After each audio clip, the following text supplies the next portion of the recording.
I'm delighted to welcome our speaker, Rebecca Adams, who is the archivist for the Africa Centre collection at the London Metropolitan Archives. Rebecca has a degree in English literature and history from Goldsmiths and a master's in archives and records management from University College London. She's catalogued another very interesting collection at the London Metropolitan Archives, the papers of Molly Hunt, a London-based educational psychologist from Guyana. And she is also widely presented at conference and in talks on decolonising archives and the work of Black archivists. So I'm delighted that today she's joining us to speak more about the processes involved in this exciting cataloguing project of the Africa Centre Archives. The Africa Centre, as you will all know, was a focus of African cultural and political life in London for many decades, as it remains, but in a different geographical location. And personally, I have a great deal of nostalgia for the old building and the cultural events that I attended there, but I'm sure Rebecca will be talking about that, and other people will probably have memories and questions and observations about that later. So please, without further ado, Rebecca, I'll hand over to you. Thank you very much, Marion. First, I just want to say thank you so much to SCOLMA for having me here today. I'm just going to share my screen, and yes, perfect. So, so I am the principal or the project archivist of the Africa Centre, and today I'm going to be talking about the work that I've done on cataloguing the Africa Centre. I'm not actually finished yet, but kind of the work I've done with the collection, kind of highlights from the collection, things that I've learned along the way, and also a bit about a few of the collections that I've worked on before as well. So firstly, okay, so about me. I am the project archivist responsible for the Africa Centre collection. I have worked at the London Metropolitan Archives since 2018, and the London Metropolitan Archives is the principal archive for the City of London and the Greater London area. It covers all parts of London, whether that be hospital records, parish records, records of different communities, such as the Chinese community and the Black community. Also thinking about business records from different charities in London. The collections at the London Metropolitan Archives date back as far as 1067. The oldest document we have is the William Charter, which is a really small document that was signed in 1067 for William's first coronation to accept him as accepted by the City of London's people. My key interests are decolonising archives, community archives, archive representation, access, and the work of Black archivists in the UK. So a bit about the collection I worked on previously. It was a collection of Molly Hunt, who was an education psychologist, an educator and an activist from Guyana. She's born in 1932. She decided to come to the UK in 1961 to continue her higher education. And she set up a large number of organizations specifically for the Caribbean community. For example, she set up the Westby Academy, which was an academy based on helping with academic attainment of young Black people. It helped with kind of CV help and kind of helping families and children. There's also the Caribbean Parents Group, which was also but specifically an advocacy group for Black families, as at the time in the 1960s and 70s, young Black children were being sent disproportionately to what was then called kind of educationally subnormal schools, but is now called special schools. And Molly decided to set up an organization to advocate for the parents and the children, families, to let them become more aware of the education system in the UK when it came to young people coming from the Caribbean. And so she was very instrumental in lots of different activist circles, specifically for the education of young people.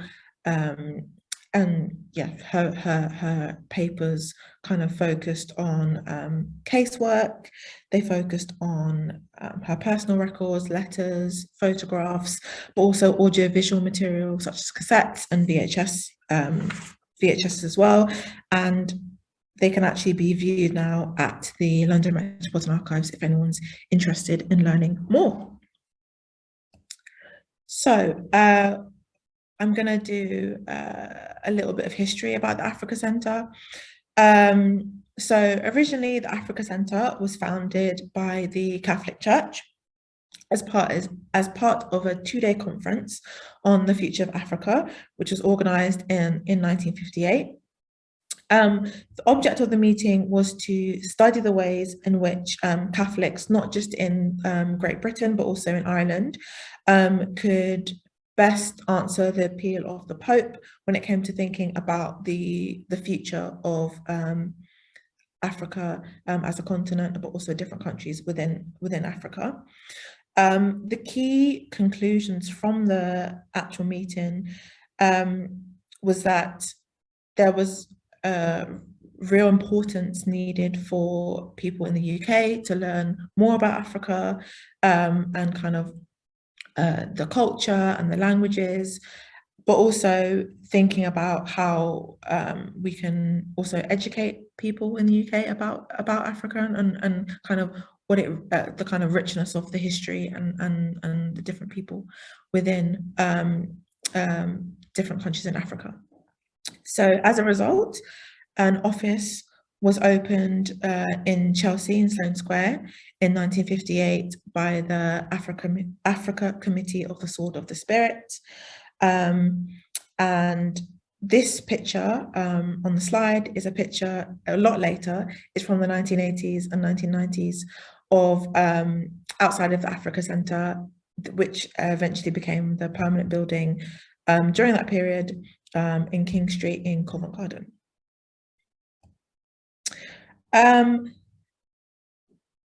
After they eventually started up a fundraising campaign for a new premises in the early 1960s, and an official centre was opened, the centre in the previous slide, in 1964 by Kenneth Kaunda, who was the first president of Zambia. In this picture is Margaret Feeney, who was the first director of Africa Centre from 1963 to 1978. Many years later, in the 1990s, she actually became the mayor of Bath. And Margaret was very instrumental in kind of creating a solid body for what the Africa Centre eventually came from the kind of 1960s, 70s, 80s and 90s and onwards. So just a bit of background on what's actually within the Africa Centre collection. So the collection dates from 1958 to 2013, when the site in King Street closed. The records also include photographs, posters, cassette tapes, meeting minutes, also different areas of kind of photographs of different artists and kind of the exhibitions that were held at the Africa Centre. The Africa Centre was also renowned for its kind of cultural events, There were a lot of art exhibitions from a lot of kind of today kind of quite well-known people, such as Sakara Douglas Camp.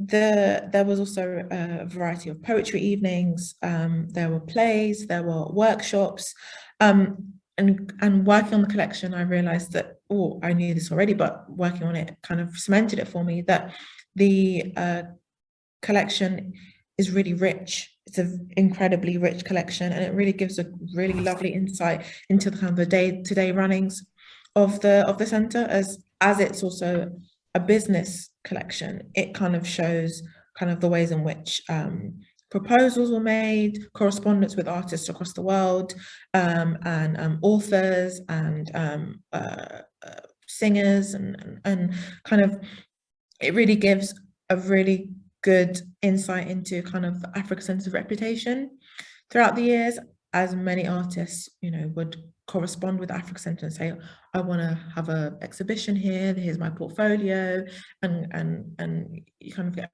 a really good context and rich idea of the ways in which the Africa Centre was really important.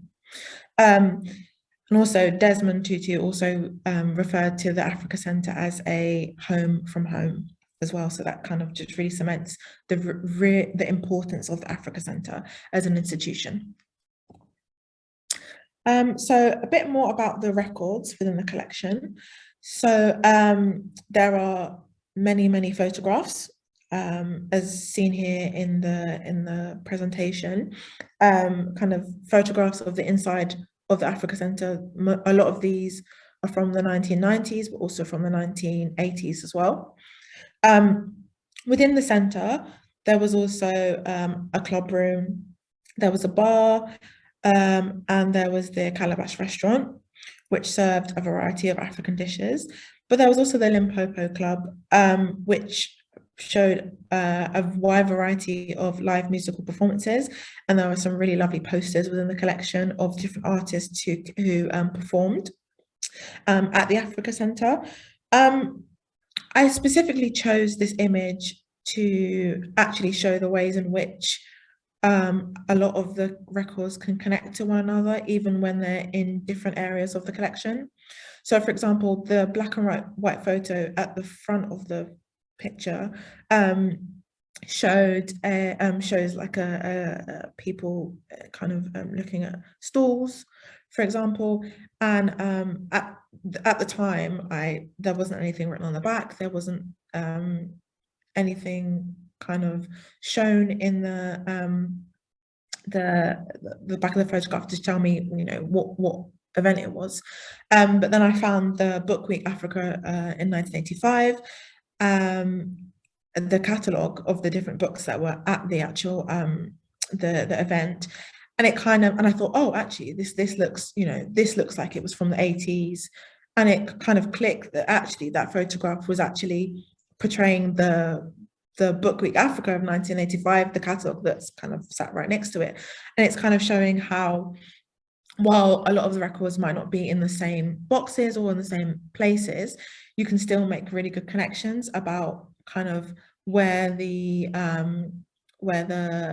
information really does connect eventually, and kind of getting a better idea of kind of what the event looked like, kind of who was there, and I think that's a really important part of the ways in which the Africa Centre collection can actually show how you know, who attended, how many people kind of found the history and the kind of importance of the different parts of culture throughout Africa.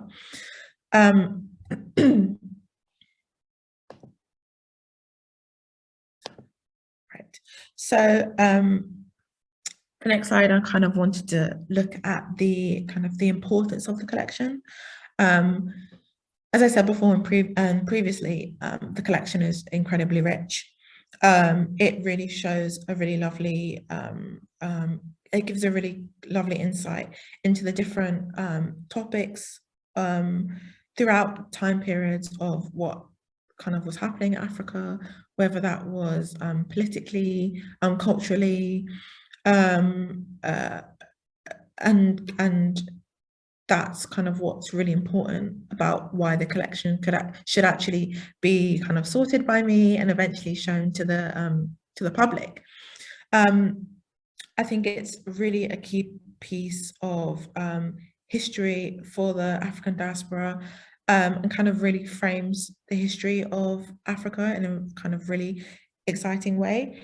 For example, when it comes to thinking about who is interested in the history of Africa Centre, who will eventually come and look at the information. So, for example, researchers, individuals who actually went to the Africa Centre during its time at King Street, and also who will go to the Africa Centre now that it's in its new location, and kind of making sure that we kind of keep that information and make sure that it's well looked after, so that people can actually access it and think, oh, I was at this event, this was, you know, kind of remembering and reminiscing about that can really strengthen identity of not just the African community, but the African community across the world, which I think is really, really important. So I thought I would pick out a few highlights from the collection that I've seen so far. So when I was looking through a few of the boxes, there was a folder about this thick of photographs, and on the back of the folder it said South Africa by South Africans, and I looked through it and it was a pile of photographs taken specifically by Black South Africans, and kind of taking pictures of kind of their everyday lives in the 1980s and the 1990s. While I'm not sure if it was connected to a specific project, I'll probably find that out very soon as I look through kind of more of the collection. But it was just nice to see kind of the everyday lives and kind of the vibrant lives of people in South Africa, which I would probably have never seen if not for actually being able to look at these photographs. There was also some photographs of staff at the Africa Centre, and specifically a staff Christmas party.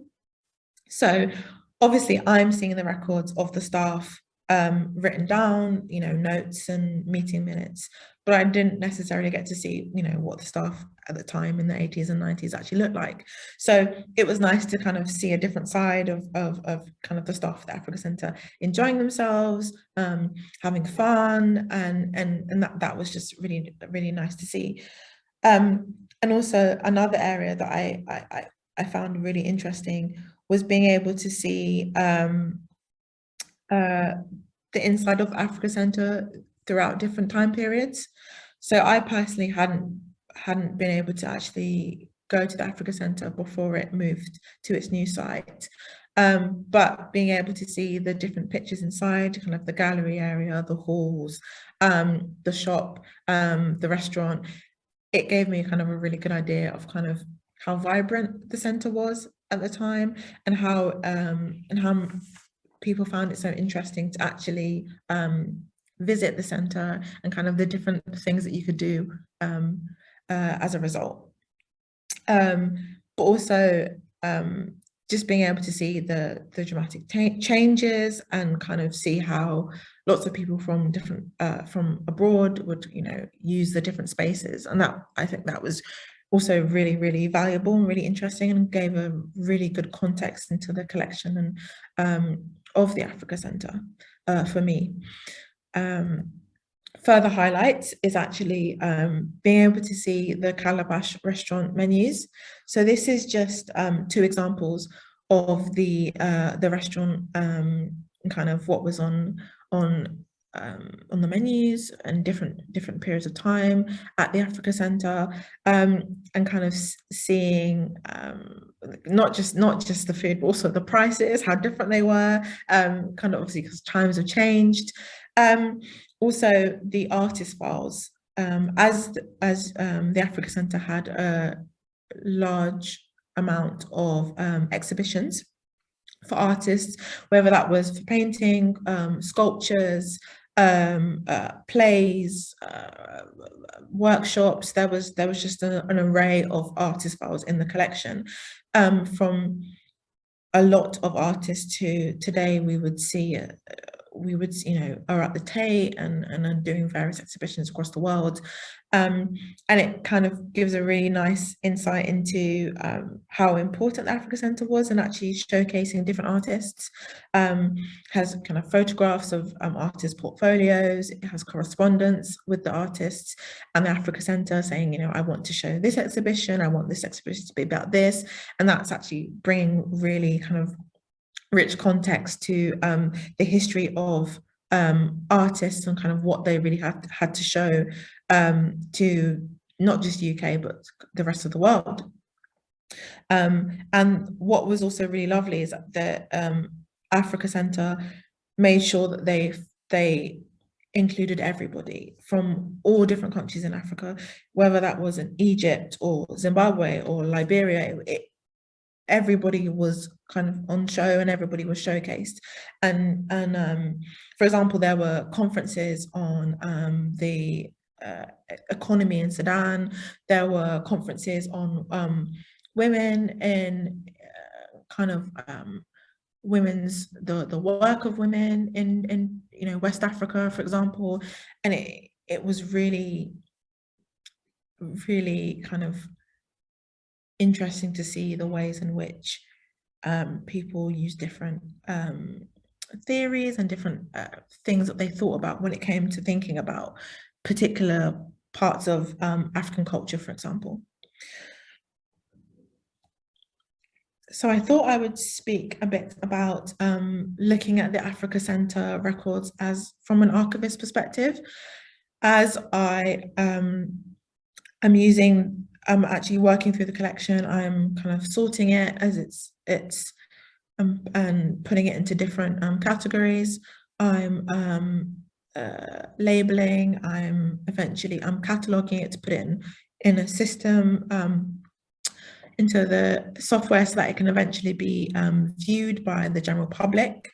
And I had to ask myself important questions when it came to thinking about how I would actually tackle the collection and kind of think about what people wanted to see, for example, and what was kind of different important aspects of the collection. So I had to think about, who created the records, why were they created, it's different to how sort of staff at the Africa Centre would create a record compared to someone externally who would, send correspondence to the Africa Centre, or maybe a query or an inquiry. I had to look at these different records with different kind of viewpoints and different contexts, but also thinking about how specific records within the collection have played a role in the ways in which the Africa Centre is actually discussed. And also Africa and how the ways in which different countries in Africa were also discussed. So I had to think about kind of language, the fact that the Africa Centre is a business collection and not just kind of a really rich cultural collection as well, and thinking about how their education was used, the workshops that they did school workshops for local schools, and thinking about why was this record put here, why was this record given this title, and kind of bringing out that context is actually also really important to be able to give people who eventually look at the records more information about kind of what maybe the Africa Centre wanted to explore and portray.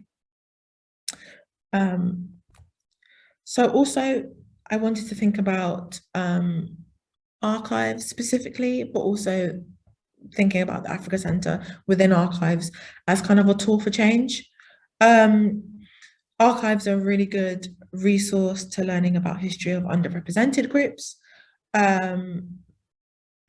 and thinking about understanding events within history from different viewpoints and different standpoints, and bringing diverse voices to the forefront, which I definitely think, while I was thinking about these kind of questions while I'm working on the collection, the Africa Centre did that themselves. The Africa Centre were able to, bring out diverse voices, bring out information from different individuals who had really interesting and amazing things to say about kind of housing and planning in different countries in Africa, thinking about resources and how the Africa Centre were able to help create resources, and kind of, you know, provide funding and provide grants and kind of create a really lovely safe space for anybody from the African diaspora who wanted to kind of really connect with their history, but also learn more about other individuals' histories. So I think the Africa Centre is a really good way of looking at archives and how archives can be a really good tool for change, and the ways in which archives can really change our perceptions of history and individuals within history and community groups as well, which I think is really, really important. So I wanted to also talk about the kind of really the successes of the Africa Centre and also the Africa Centre, and how I saw those successes within the collection. So, for example, this picture here is of some of the cassette tapes of a radio program that the Africa Centre produced called Talking Africa, which was on from 1997 to 2006. The Talking Africa series covered a variety of topics, whether that was kind of political, social, or spiritual issues in continental Africa. And guests included Buchi Emecheta, Chinua Achebe, and they, you know, they talked about a number of topics and had really kind of really lovely discussions. So, for example, in this picture, it kind of shows, you know, enhancing democracy, tourism, African journalists in Europe. There were really interesting discussions that were had that could really help kind of propel the African community, not just in the UK, but also within you know, different parts of Africa. And kind of the Africa Centre was kind of really at the forefront of really being able to provide resources for really, really great discussions, which I think was one of the really interesting and important successes of the Africa Centre.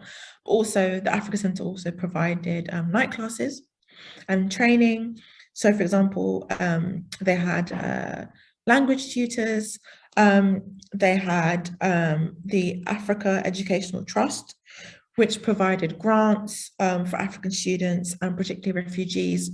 That so that organisation had a particular floor or a room in the Africa Centre where people could go to learn more about the organisation. They had the lots of different other spaces where people could go and kind of be able to gain more resources and be able to get a better understanding and more support from the Africa Centre, which I also think is kind of one of the really important successes of the Africa Centre.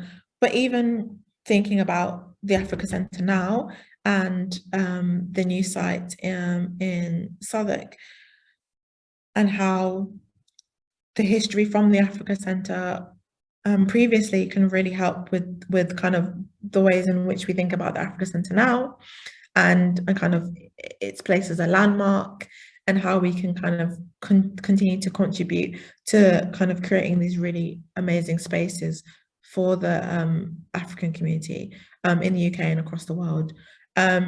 So yes, that's kind of what I kind of wanted to talk about. So thank you all very much for listening, and I will be happy to answer any questions.